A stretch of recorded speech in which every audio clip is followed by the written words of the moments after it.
할렐루야! 오늘은 세종을, 내일은 대한민국과 온 땅에 전도와 선교의 사명을 감당하는 세종순복음 드림교회입니다. 하나님의 사랑과 은혜가 치유와 응답이 있는 성령 충만한 교회입니다. 구독과 중보기도로 드림가족이 되어보세요. 오늘도 주 안에서 참 좋은 날입니다. 저는 오늘 아침 기적을 가져오는 믿음의 4단계에 관해서 여러분과 함께 은혜를 나누고자 합니다. 예수님께서는 한번 제자들을 데리시고 베다니에서 예루살렘으로 들어가는 도중에 있었습니다. 일찌감치 출발해서 주님이 가시기 때문에 시장하셨습니다. 그런데 길가에 무화과나무 한 그루가 서 있었습니다.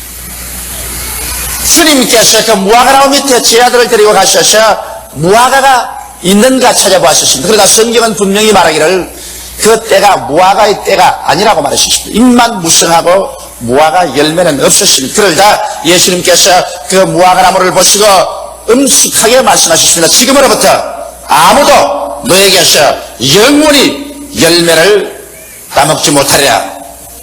그렇게 말씀하시고 제자들을 데리시고 주님께서 예루살렘으로 들어가서 하루 종일 말씀을 전가하시고 저녁에는 다시 베다니로 나오셨다가 주무시고 그 이튿날 아침에 또다시 베다니에서 나와서 예루살렘으로 들어가는 도중에 그 무화과나무 옆을 지나기로 했는데 주님께서는 무심히 지나가시려고 하셨습니다. 그런데 베드로가 그 무화과나무를 보니까 희한합니다. 어제까지 그렇게 잎사귀가 무성하던 무화과나무가 뿌리채부터 바싹 말랐었어요.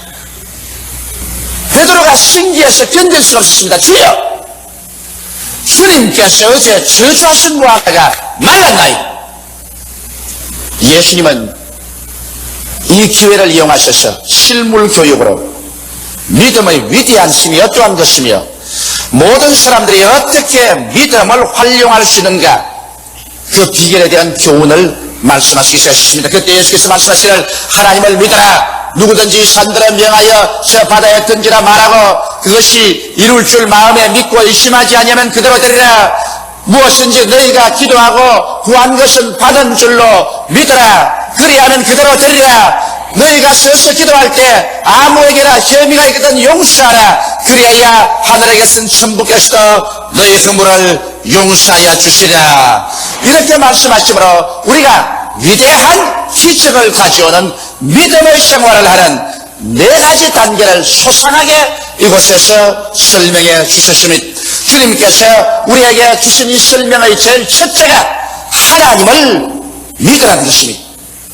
여러분, 이 세상에 2가지 종류의 믿음이 있습니다. 그 먼저 종류는 인간의 지식과 경험을 믿는 보편적인 인간의 믿음인 것입니다. 우리 사람들이 이 세상에 믿음이 없이는 추워도 살 수가 없습니다. 우리가 이 세상에 과학적인 지식이라든지 경험적인 지식을 얻어서 확신하는 것은 그 다음부터 믿음으로 실천합니다.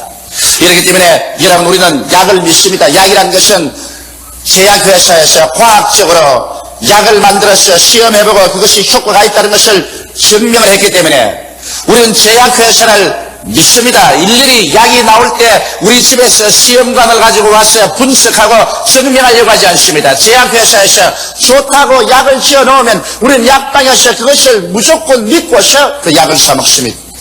의사들도 그렇습니다. 의과대학을 나오고 국가의사고시에 합격해서 의사로서 면허증을 얻은 사람은 우리가 의사의 기술을 믿고 우리의 가장 귀중한 생명을 그 손에 맡깁니다. 믿지 않고야 이러한 모험을 할 수가 없는 것입니다. 오늘날 전기도 그렇습니다.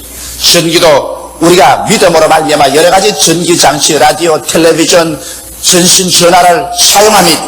자동차도 우리가 믿고서 타고서 왔다 갔다 하며 저 공중을 나르는 비행기, 인간으로 생각하면 위험천만한 같지만은 그 비행기를 믿고 태평양을 건너고 태서양을 유유히 건너서 우리는 동서로 왕래하고 있는 것입니다. 오늘날 우편국을 믿고서 우리가 편지를 보내고 또 우리의 땀 흘려 모은 재산을 은행을 믿고서 은행에게 내가 맡깁니다. 이와 같은 것은 여러분, 우리가 과학적으로 증명된 사실을 확증하고서 그 다음부터 믿음으로 해가는 것입니다. 우리가 이 세상의 모든 것을 다 의심한다면 우리는 세상에 살아갈 수가 없습니다. 또 우리 경험을 통해서 우리가 믿는 것은 해가 동해서 뜰 것을 경험적으로 믿습니다. 그리고 온대지방에서는 우리들은 추나 추동 사시절이 틀림없이 다가올 것을 알고서 경험적으로 이 사실이 확정되기 때문에 믿고서 그럴 거라 우리의 인생 생활을 해나가는 것입니다. 저녁 노을이 붉으면 내일 날이 맑겠다고 우리는 믿습니다. 또 아침에 북새가 붉으면 날이 흐리고 비가 오겠다고 우리는 경험적으로 알고 믿고서 그렇게 말합니다. 이와 같은 것은 우리가 인간의 지식과 인간의 경험에 입각한 보편적인 인간의 믿음인 것입니다. 이와 같은 믿음은 믿는 자라 믿지 않은 자라 누구든지 다 가질 수 있는 믿음인 것입니다. 그러나 이제 특수한 믿음, 예수께서 말씀하신 대로 하나님을 믿으라고 하시는데 하나님을 믿는 믿음은 이제 일반적인 보편적인 믿음과는 틀립니다. 왜냐하면 믿음이라는 것은 먼저 알고 경험하고 믿는 것인데 세상의 지식으로서는 하나님을 알 수도 없고 하나님을 경험할 수도 없기 때문에 하나님을 믿을 도리가 없습니다. 이렇기 때문에 세상 사람들은 하나님을 알지 못하고 하나님을 경험할 수 없으므로 하나님을 믿을 수가 없습니다. 주님께서 하나님을 믿으라고 말할 때는 세상의 지식이나 세상의 경험에 입각해서 믿으라는 것은 아닙니다. 하나님을 믿으려고 하면 여러분 세상 지식은 그 자리에서 일단 중지시켜야 됩니다. 세상의 경험도 일단 그것에 중지시켜야 됩니다. 하나님을 믿기 위해서는 우리는 새로운 지식을 알아야 되고 새로운 경험을 해야 되는 것입니다. 이것은 인간적인 지식이나 인간적인 경험이 도저히 미치지 못하는 새로운 지식을 얻어야 되고 새로운 경험을 얻어야 되는 것입니다. 그 지식과 경험이란 무엇일까요? 이것은 하나님을 알고 하나님을 경험하는 것이기 때문에 성경을 떠나서는 여러분 절대로 하나님을 알고 믿을 수도 없고 하나님을 경험할 수 없습니다. 그렇기 때문에 하나님을 알고 믿는다고 말하거들랑 그것은 성경 창세기부터 요한계시록 안에 있는 하나님에 대한 지식을 우리가 배우고 그것을 알고 그러고 난 다음 그 하나님의 지식에 입각해서 하나님을 믿고 하나님을 경험한다는 사실을 알아야만 되는 것입니다. 이렇기 때문에 성수를 떠나서는 여러분 하나님을 알 수가 절대로 없고 하나님을 모르면 절대로 하나님을 믿을 수 없습니다. 모르는 것을 믿는다는 것은 있을 수가 없습니다. 이렇기 때문에 우리가 믿음을 얻으려면 하나님의 말씀을 들어야 되고 하나님 말씀을 읽어야 되고 하나님의 말씀을 공부하고 연구해서 그래서 말씀을 알고 깨달아야 믿을 수가 있는 것입니다. 하나님이 어떠하신 분에게 우리가 믿는다는 말인 것입니다. 그러고 난 다음에 예수 그리스도를 우리가 내 구주로 모셔드리게 되면 그때야 비로소 여러분과 나의 생활 속에 체험이 다가옵니다. 구원받은 체험이 다가오고 믿음, 소망, 사랑과 감격적인 은혜의 체험이 다가오므로 그 체험을 통해서 더욱 큰 믿음으로 들어갈 수 있는 것입니다. 이렇기 때문에 이것은 일반적인 보편적인 믿음이 아니라 특수한 믿음이요 특수한 체험입니다. 이것은 세상의 국민학교, 중학교, 고등학교, 대학교, 대학원 이 세상에서 얻은 지식에 입각해서 믿는 것이 아니라 이것은 특수하게 성경 말씀에 입각해서 성경을 통해서 깨달은 하나님의 지식, 하나님을 아는 것에 입각해서 우리가 믿는 것입니다. 이렇기 때문에 여러분 우리는 이와 같은 믿음에 서서 나아갈 때 기적적인 새로운 세계를 체험하게 되는 것입니다. 이 세상의 모든 것에는 기적이 없습니다. 이 세상에는 인간의 지식과 아는 것을 통해서 믿어 행하기 때문에 과학적이고 논리적이고 이성적인 것이지만은 우리가 하나님에 대한 믿음이라는 것은 성경을 통해서 하나님에 대한 지식을 알고 깨닫고 믿고 경험하기 때문에 하나님은 창조주이시므로 우리는 그 가운데서 놀라운 기적을 체험할 수가 있는 것입니다. 하나님의 뜻을 우리가 알아보면 여기에 놀라운 뜻들이 많습니다. 하나님은 예수를 보내셔서 우리를 구원하시기를 원하신다는 지식이 성경에 기록되어 있기 때문에 우리는 구원을 믿을 수 있고 구원을 받을 수 있습니다. 우리는 성경을 통해 하나님께서 여러분과 나를 치료하기를 원하신다는 지식을 얻을 수가 있습니다. 예수께서 우리 연약한 것을 친히 담당하시고 병을 짊어지고 가셨다는 지식이 여기에 있기 때문에 그것을 알고 우리는 예수 이름으로 병 나을 것을 믿고 기도할 수 있는 것입니다. 우리는 성경을 통해 하나님께서 하나님께서 원수 마귀의 권세를 철폐하시고 무장을 해제하시고 마귀를 주님께서 멸하셨다는 것을 기록해 놓았기 때문에 마귀의 회방에서 우리를 건져줄 것을 우리가 믿고서 하나님께 기도할 수 있습니다. 성경 말씀에 따라서 하나님께서는 여러분과 나의 저주와 모든 낭패와 실망을 예수께 담당시켰어요. 그리스도께서 우리를 위하여 저주를 받아 십자가에서 돌아가시고 저주를 청산했다는 것을 성경에 기록해 놓았기 때문에 우리가 여기에 대한 지식을 알고 이 사실을 믿고 우리의 환경에서 저주가 물러가고 아브라함의 축복이 임할 것을 주장할 수가 있는 것입니다. 성경에는 보면 하나님께서 우리에게 위해서 예수님 사망과 음부를 철폐하시고 천당문을 열어놓았고 그 다음 새하늘과 새 땅과 새 예루살렘을 예비해 놓았다고 기록해 놓았기 때문에 우리는 그 말씀을 보고 그것을 알고 그것을 믿고 우리는 죽음 저 건너편에 새하늘과 새 땅과 새 예루살렘 영원 무궁신천 신지가 기다리고 있을 것을 우리는 알고 믿을 수가 있는 것입니다. 그렇기 때문에 말씀을 떠난 믿음이라는 것은 이야말로 샤머니즘이요, 말씀을 떠난 기적을 기대한다는 것은 이야말로 신비주의인 것입니다. 우리는 말씀에 서서 그래서 하나님을 알고 믿고서 나갈 때 이것은 하나님의 역사를 여러분과 나의 생애 속에 세우면서 주의 위대한 기적을 얻을 수 있습니다. 그렇기 때문에 예수님께서는 우리 보고 하나님을 믿어라 이렇게 말씀하신 것입니다. 둘째로 주님께서는 제 아들에게 말씀하시기를 이 산들을 들리어 바다에 던지우라 하며 그것이 이룰 줄 마음에 믿고 의심하지 아니하면 그대로 되리라고 말씀한 것입니다. 여기에서 우리 주님께서는 말의 위대한 능력에 관해서 말씀하고 있는 것입니다. 여러분, 예수께서 이 산들을 명하여 바다에 던지라고 했는데 이것은 이미 심장한 비유를 가지고 말씀한 것입니다. 우리 한국같이 산이 많은 나라에 그만 온 한국 산 다 태평양 바다로 가서 떨어지라면 좋겠는데 주님이 말씀하신 것은 그것보다 내면적인 의미인 여러분과 나에게 다가오는 악한 원수 마귀가 가져온 문제들의 세상을 향해서 명령하라는 것입니다. 여러분과 내가 살아가는 동안에 우리를 도적질하고 죽이고 멸망시키려는 마귀의 여러 가지 문제들이 부딪히는 것입니다. 죄악의 문제, 질병의 문제, 사람과 사람 간의 알력과 분쟁의 문제, 사업과 생활의 낭패와 실망의 문제, 고통의 문제, 마귀가 가져오는 태산줄령 같은 문제가 우리에게 부딪혀서 이것을 해결할 수 없고 건너갈 수 없는 이러한 공격에 처하게 될 때 성경에는 이 산을 향하여 말씀의 위대한 능력을 사용하는 것입니다. 성경은 이 말씀을 어떻게 사용하겠습니까? 이 산들을 명하여 저 바다에 던지라고 말하라고 말했었습니다.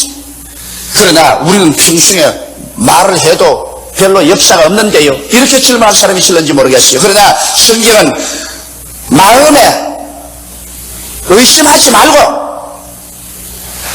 명하면 이루어진다고 말씀하고 있는 것입니다. 그런데 여러분, 믿고 의심하지 말아야 되는데 우리의 마음속에 그렇게 말하려고 해도 마음속에 의심이 생기고 불안한 이유는 어디 있을까요? 죄가 있을 때 확신을 잃어버리고 자신이 없습니다. 자신이 없을 때 여러분 믿음이 안 생깁니다. 우리가 우리 마음속에 하나님 앞에 설 때 끄리낌이 없으면 마음이 담대하고 자신이 생기고 믿음이 생겨서 이 산들은 명하여 저 바다에 던지라고 말할 수 있지만은 내 마음속에 분명히 내가 아는 죄가 있고 하나님이 아는 죄가 있고 양심이 나를 정죄하고 있으면 자신을 잃어버리고 마는 것입니다. 자신이 없을 때 하나님을 믿음이 생기지 않고 의심이 생깁니다. 또 그뿐 아니라 내가 번열히 불순종의 생활을 하는데 내가 확신을 가지고서 이 산들을 명하여 저 바다에 던지라고 할 수 없습니다. 내가 주의를 거룩히 지키지 않는데, 내가 11조를 도적질하고 있는데, 내가 하나님의 말씀에 순종해서 이 세상에 살지 않고 있는데, 내가 필요하다고 해서 이 산들을 명하여 저 바다에 던지라고 한다고 해서 그것이 이루어지지 않습니다. 이렇기 때문에 마음에 믿고 의심하지 않기 위해서는 죄악을 회개해야 되는 것입니다. 마음에 그리끼고 양심이 그리끼는 것을 회개하고 주님 앞에서 보혈로 씻어버려야 되고 불순종의 생활을 청산해서 하나님의 뜻에 세워놓은 삶을 살고 난 다음에는 그 다음 여러분이 입을 열어서 여러분의 생활 가운데 언제나 창조적인 선언을 하라는 것입니다. 여러분의 말은 여러분이 생각하는 것보다 더 위대하게 여러분의 운명과 환경을 변화시키는 능력이 있습니다. 성경은 여러분과 나로 하여금 하나님의 형상과 모양대로 지어받았다고 말한 것입니다. 하나님께서는 말씀으로 천지를 지으셨습니다. 하나님은 말씀의 에너지를 통해서 모든 만유를 창조하셨습니다. 오늘날 여러분과 나는 하나님의 형상과 모양대로 지음받았을 뿐 아니라 오직 하나님의 형상과 모양으로 지음받은 사람이 행할 수 있는 창조적인 말을 바랄 수가 있는 것입니다. 이 말을 통하여 여러분과 나의 인격뿐 아니라 우리의 환경과 운명이 지배되고 창조된 것입니다. 이렇기 때문에 예수님께서는 무화과나무를 보시고 지금으로부터 영원토록 아무도 너에게서 열매를 따먹지 못하라고 말씀하셨는데 그들은 무화과나무가 죽어버리고 마는 것입니다. 여기에서 예수님께서 우리 입에서 나오는 말씀의 위력을 표본으로 보여주신 것입니다. 이래서 여러분과 나는 오늘날 우리 입에서 이와 같은 창조적인 말을 항상 사용함으로 믿음의 위력을 사용하자는 것입니다. 우리 가정에서 슬픔은 떠나간다. 모든 질병은 사라진다. 모든 낭패와 실망은 없어져 버리고 만다. 나는 승리자다. 나는 성공한다. 나는 축복을 받은 사람이다. 이 얼마나 놀라운 말인 것입니까? 죄악을 이기고 살아간다. 마귀는 나에게 도적질하고 죽이고 멸망시키지 못한다. 마귀는 물러가야만 한다. 질병에서 나는 건강하고 보호를 받는다. 올해는 나는 축복을 받고 있다. 나는 영생을 얻은 사람이다. 문제는 해결된다. 절망은 사라진다. 실패는 없어진다. 이와 같은 말들이 얼마나 위대한 힘을 발휘하셔 부정적인 세력을 뿌리쳐 봐버리고 여러분을 승리의 단계에 얹어놓는지 형언할 수 없는 위력이 있습니다. 그러나 이 말을 사용할 줄 모르고 나는 못해요, 나는 안 돼요, 나는 할 수 없어요, 우리는 망해요, 우리는 이제 죽었어요, 나는 이 병들어 죽을 거예요, 나는 사업에도 다 낭패했어요, 나는 낙제생이요, 나는 패배자요, 모든 것이 끝장났어요. 이러한 말을 할 때 그 말이 그 인생을 완전히 무화과나무 잎이 말라버리듯이 말라버리게 만들어주고 사망과 절망을 가져온다는 것을 알아야 되는 것입니다. 이러므로 예수께서 우리에게 가르친 이 말씀에 주님께서 진실로란 말을 붙였습니다. 내가 참말을 말하고 거짓말을 하지 않는 것입니다. 그렇기 때문에 너희 입술에 말을 가지고서 너희 살리기도 하고 죽이기도 한다는 사실을 알라는 것입니다. 이러므로 오늘 이 시간부터 여러분 우리는 긍정적으로 말하십시다. 그럴 때 하나님께서는 우리의 말을 따라서 하나님의 능력으로 나타나기 시작하는 것입니다. 그리고 이와 같이 긍정적인 말을 하면서 그 말이 이루어질 것을 우리가 기대하고 살아나갈 때 하나님께서는 그 기대를 쫓아서 우리가 상상할 수 없는 위대한 능력을 나타내는 것입니다. 성경에는 죽고 사는 권세가 혀에 있다고 말했었습니다. 우리 입에서 한 말로 우리가 묶이며 입에서 한 말로 우리가 사로잡힌다고 말했었습니다. 이러므로 예수께서 가르친 믿음의 둘째 단계인 긍정적인 말로서 믿음으로 의심하지 않고 늘 말하는 습관을 우리 생활에 붙이게 되시기를 주의 이름으로 축원합니다. 셋째로 주님께서는 무엇이든지 기도하고 구하는 것은 받은 줄로 믿으라. 그리하면 그대로 되리라고 말한 것입니다. 여러분, 기도하고 구한다는 것은 마음의 뜨거운 소원인 것입니다. 마음의 뜨거운 소원을 가지고서 우리 하나님 앞에서 부르짖어 기도할 때 얼마까지 기도해야 되겠는가? 여러분은 기도를 많이 하는 경험이 계십니다. 여러분이 기도를 할 때 이것이 반드시 응답을 받는다는 그와 같은 단계까지 기도하려면 얼마나 해야 될까요? 이 성경은 거기에 대한 것을 우리에게 완전히 보여주고 있습니다. 무엇이든지 소원하고 기도하는 것은 마음속에 성령의 도우심으로 말미암아 이 기도가 이루어졌다는 확신이 생길 때까지 기도하는 것입니다. 기도하고 구한 것은 받은 줄로 믿어라. 받은 줄로 믿어지는 그와 같은 확신이 마음속에 생길 때까지 기도하는 것입니다. 그래서 기도하고 난 다음 성령으로 말미암아 신기하게 마음의 평안이 우리의 심령을 점령하고 그러고 난 다음 갑자기 우리의 마음속에 눈에는 아무 증거 안 보이고 귀에는 아무 소리 안 들리고 손에는 잡히는 없는데도 불구하고 기도가 응답받았다는 확신이 마음에 줄기차게 채워줍니다. 아마 이런 체험을 오늘 제 설교는 여러분들이 한두 번은 다 해보셨을 것입니다. 저는 이 사실은 체험을 너무나 많이 하기 때문에 잘 알고 있습니다. 저는 금년도에 들어와서 하나님 앞에 엎드려 기도할 때 하나님이 금년도 우리 교회 2만 구역에 35만 성교에 도달하게 하여 주시옵소서. 이면서 기도가 나오자마자 즉시로 하나님의 성령께서 내 믿음대로 될지어다고 말씀하십니다. 내 마음속에 이미 이루어진 모습이 확실히 보이는 것 같고 마음속에 확 들어차고 마음에 평안이 넘칩니다. 그러니까 더 기도할 수가 없어요. 이미 하나님께서 응답을 해주셨는데 내가 또 강구할 수가 없어서 이제는 감사밖에 없습니다. 하나님이 이루어 주셨으니 감사합니다. 이미 마음속에 평안이 오고 없는 것이 있는 것 같이 느껴지고 주님께서 축복을 해주셨으니 이제는 감사밖에 더 있을 것이 없습니다. 이러므로 여러분께서 무엇이든지 기도하거든 받은 줄로 마음속에 확신이 될 때까지 기도하고 확신이 오거들라 그때부터는 감사하고 긍정적으로 선언하게 되시기를 주의 이름으로 축원합니다. 넷째, 이것은 대단히 중요한 것입니다. 우리의 믿음의 생활, 기적을 가져오는 신앙생활에서 아주 중요한 것입니다. 이것은 서서 기도할 때 아무에게나 혐의가 있거든 용서하라. 그래야 하늘에 계신 천부께서 너희 허물을 용서해 주시라 했었습니다. 우리 하나님께서는 여러분 우리가 이웃에게 마음에 혐의와 원한을 품고 있으면 하나님은 역사하지 않습니다. 왜냐하면 하나님은 사랑이시기 때문에 우리의 마음속에 미움이나 분노를 갖고 있으면 이것은 어떠한 상황에도 하나님께서 응답할 수 없습니다. 왜냐하면 우리는 하나님 앞에서 우리의 한없이 큰 죄를 용서받았었습니다. 그래서 하나님께서 이 죄악을 탕감해 주셨는데 이제 우리에게 죄 지은 자에게 우리가 저 죄를 탕감해 주지 않으면 여러분과 나를 하나님은 옥졸에 갖다 붙이시는 것입니다.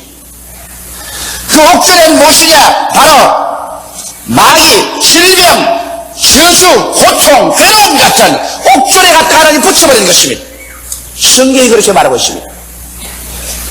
현대판으로 설명하면 성경에 마태복음 18장에 보면은 한 사람이 임금에게 빚을 졌는데 얼마나 빚을 졌냐? 100억을 빚을 졌습니다. 우리 한국 돈 100억. 도저히 갚을 수가 없어서 절망에 처했는데 임금이 와서 너희 처자를 다 팔고 재산 다 팔아서 갚으라고 하면 통곡을 하고 물건을 임금이 불쌍히 여기서 옳다. 네가 100억을 도저히 갚을 수가 없으니 내가 탕감한다. 이젠 빚 없다. 이 사람이 얼마나 감격하고 감사하고 눈물을 흘리고 그렇게 밖에 나가서 자기 동반 하나를 만나며 친구가 자기에게 얼마나 빚을 졌느냐? 4만 원 빚을 졌습니다. 4만 원 빚진 친구의 목살을 잡고 야 이 녀석아 빚 갚아라. 내 시간만 좀 다오. 내 지금 4만 원이 없어 못 가겠다. 이거네. 그를 잡아서 고발해서 감옥에 넣고 말았습니다. 이것을 본 친구가 임금에게 와서 분도막심해서 이 사실을 고하며 임금이 이 사람 불렀습니다. 야 이 나쁜 놈아, 네가 내게 100억의 빚을 졌어. 네가 갚지 못함으로 내가 불쌍히 네게 탕감해 주었는데 불과 너에게 4만 원 빚진 너희 친구를 용서하지 못하고 감옥에 가두었느냐? 이 녀석을 잡아서 감옥에 넣어서 빚을 다 갚을 때까지 옥졸에 붙여 고생시키라. 그리고 예수께서 말씀하기를 너희도 너희 이웃의 죄를 용서해 주지 아니하면 천부께서 이와 같이 하리라고 말한 것입니다. 천부께서 어떻게 한다 말하겠습니까? 천부께서 여러분과 나를 옥졸에게 붙여서 그래서 고통을 받게 하겠다는 것입니다. 오늘 수많은 고통이 용서해 주지 못함으로 합니다. 남편이 아내를 용서해 주지 못함으로, 아내가 남편을 용서해 주지 못함으로 그 가정에 남편이 옥졸에 붙이고 아내가 옥졸에 붙여서 그래서 그 빚으로 말미암아 고통을 당합니다. 질병이 다가오기도 하고 풍랑이 다가오고 사업에 실패하고 인간관계 속에서 낭패와 실망이 다가옵니다. 이것은 옥졸에 붙어서 지금 고문을 당하고 있는 것입니다. 여러분, 우리 교회에 와서도 우리 교회 형제끼리 서로 사랑하지 못하고 교회 형제끼리 서로 용서하지 못함으로 말미암아 하나님께서 여러분과 나를 옥졸에 붙여놓으면 우리의 마음속에 평안이 없습니다. 늘 교회에 와서 하나님을 예배하면서도 마음에 기쁨이 없고 평안이 없고 즐거움이 없습니다. 믿음이 자라지 않습니다. 우리가 물론 이 세상에서 사회생활하면서 인간으로서 도저히 용서할 수 없는 사람이 있습니다. 그런 인간을 용서할 수가 있느냐? 그러나 제가 말하는 것은 그 사람이 용서받을 수 없는 사람이지만은 그러함에도 불구하고 나의 속에서는 일방적으로 용서해 줘버리는 것입니다. 그런 용서받을 자격이 없음에도 불구하고 용서해 주는 것입니다. 그러므로 여러분은 어떻게 해야 될까요? 구체적으로 이름을 부르고 용서하십시오. 그리고 도저히 용서할 수 없는 사람에게는 하나님이여 저 사람 용서받을 자격이 없지만은 나는 일방적으로 용서합니다. 그래서 여러분 가슴 속에서 막힌 것은 풀어버리시기 바랍니다.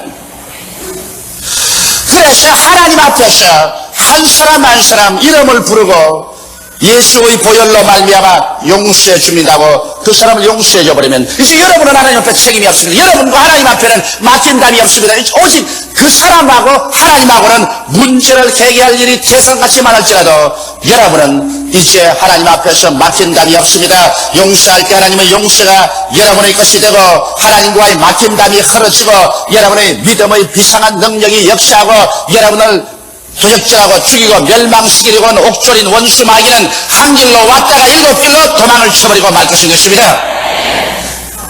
여러분, 기적이란 인간의 상식을 초월하고 인간의 지식으로는 설명할 수 없습니다. 왜냐하면 기적은 인간의 지식이나 인간의 경험에 소속한 것이 아닙니다. 기적은 하나님의 지식과 하나님의 경험에 소속한 것이요 하나님은 무엇이든지 기적으로 행하시는 것입니다.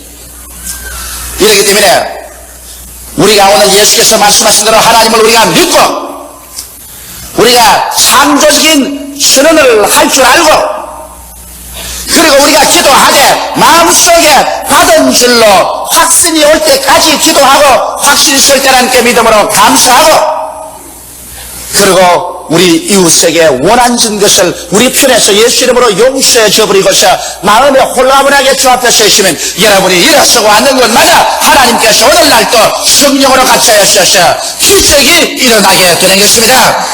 우리의 생활에 문제가 해결되고 위대한 축복이 다가오게 되는 것입니다. 다 같이 우리에게 기도드리겠습니다. 살아계신 하나님 우리 아버지, 오늘날 우리의 삶에 얼마나 기적이 필요한지 모릅니다. 기적은 문제의 해답이 되고 기적은 하나님을 체험할 수 있는 길이 되고 기적은 우리의 마음속에 영혼에 대한 끝없는 소망이 되옵나이다. 아버지 하나님이시여, 그러나 하나님을 믿는 믿음이란 세상의 지식으로 하나님을 알 수 없으니 믿을 수도 없고 하나님을 체험할 수 없으니 믿을 수도 없으니 하나님을 믿는 믿음은 오직 성경을 통하여 하나님을 알고 깨닫고 그리고 믿을 수가 있으며 예수를 구주로 모시고 하나님을 체험하고 더욱 믿을 수가 있사오니 우리의 신앙이 성서 중심이 되게 도와주시옵소서. 예수 중심이 되게 도와주시옵소서. 그리고 우리의 믿음이 하나님의 기적을 우리의 생활 속에 가져오게 하여 주옵소서. 예수님 이름 받들어 기도하옵나이다. 아멘.